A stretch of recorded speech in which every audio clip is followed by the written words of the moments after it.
ඔය හිතන්නේ මම නරක කෑමක් කියලාද? ඇත්තටම ඔය කියන තරම් නරකක් මගේ නැහැ. මම ඊටාම රසවත් පෝෂණීය ආහාරයක්. ඔයාලා චිකන් කන්න බය නැත්තම් මොකටද මාව කන්න බය වෙන්නේ? චිකන් වල තියෙන ගුණම මගෙත් තියෙනවා.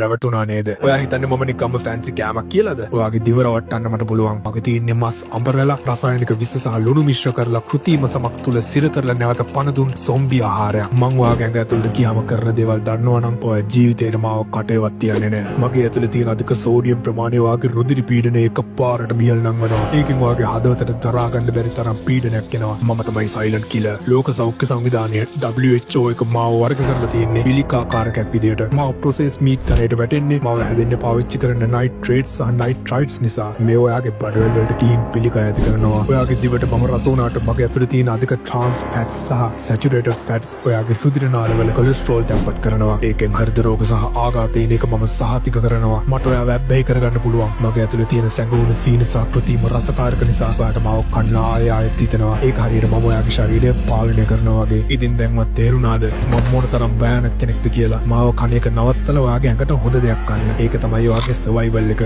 මාව හැමදාම කන ඔයාගේ යාළුවට මේ අනතුරු ඇඟවීම කරන්න.